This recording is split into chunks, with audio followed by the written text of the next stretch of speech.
आपलं स्वतःचं मूल सांभाळणं सोपं असतं, पण अनाथ मुला-मुलींची जबाबदारी घेऊन आईपण स्वीकारणं व त्यांचं आयुष्य घडवणं हे मोलाचं काम आहे. ही महत्त्वाची कामगिरी दिघीतील स्नेहछाया संस्था ही करत आहे. दिघी पिंपरी चिंचवड पुणे येथील प्राध्यापक दत्तात्रय संदीपराव इंगळे यांनी शाळेतील शिक्षकी पेशा सोडून सर्व व्यावसायिक व प्रापंचिक बाबींना वळण देऊन पत्नी सारिका इंगळे यांच्या साथीने संपूर्ण आयुष्य वंचितांच्या शिक्षण व सक्षमीकरणासाठी समर्पित केले आहे. आपल्या पदमजी कामगार सोशल फाउंडेशनच्या माध्यमातून आपण शनिवार दिनांक 27/4/2024 रोजी या स्नेहछाया बाल आश्रम दिघी येथे सर्व कामगार बंधूंच्या साथीने किराणा मदत दिली. केवळ परिस्थितीमुळे कुठलेही मूल शिक्षणापासून वंचित राहू नये आणि उपाशी पोटी झोपू नये, ते उद्याच्या भारताचे भविष्य आहे.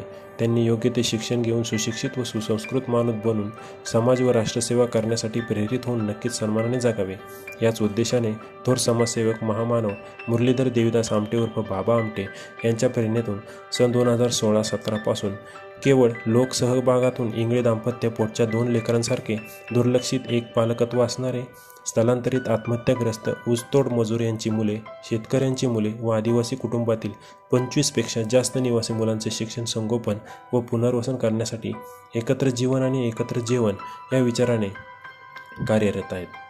आज स्नेहछाया परिवारातील मुलांची जी मोठमोठी स्वप्न आहेत, तीच स्वप्न स्वतःची स्वप्न मानून येथील लेकरांच्या शालेय शिक्षण आणि स्वावलंबन, स्वयंशिस्त, विविध कलागुणांना विकसित करून सर्वगुण संपन्न बनवण्याचे काम करत आहेत. स्नेहछाया परिवारात मुलांना त्यांच्या कलेनुसार घडवले जात आहे. येथील बालपणावर संगीत विशारद, चित्रकला, कराटे, संगणक, फुटबॉल, क्रिकेट आणि इतर मैदानी खेळांचे प्रशिक्षण देण्यात येते. पर्यावरण संवर्धन, मानवी मूल्यांचे संवर्धन, समाजभान, राष्ट्रगान या जागृतीचे धडे दिले जातात. वैचारिक शिवजयंती, दुर्गुणांची होळी, पुस्तकांची गोडी, पुस्तक भिंत, पशुपक्ष्यांचे संवर्धन, समारंभात भेटवस्तू म्हणून बुकेऐवजी बुक द्या. त्याचबरोबर थोर समाजसुधारक राष्ट्रपुरुषांच्या जयंती नाचून नव्हे तर त्यांची आत्मचरित्रे वाचून साजरी केली जातात.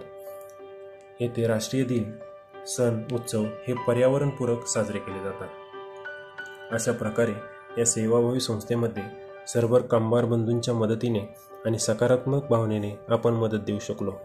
स्नेहछाया बाल आश्रमचे संस्थापक प्राध्यापक दत्तात्रय इंगळे सर यांनी आपल्या सर्व सदस्यांचे मनापासून कौतुक केले व आपल्या फाउंडेशनला स्नेहछायातर्फे सन्मानपत्र आणि बुकेऐवजी बुक द्या या त्यांच्या संकल्पनेतून भारतीय राज्यघटनेचे शिल्पकार डॉक्टर बाबासाहेब आंबेडकर यांचे भारताचे संविधान या पुस्तकाची परत भेट म्हणून दिली आणि आपल्या सर्वांचे आभार मानले. धन्यवाद. आता आपण प्राध्यापक इंगळे सरांचे मनोगत ऐकून घेऊयात.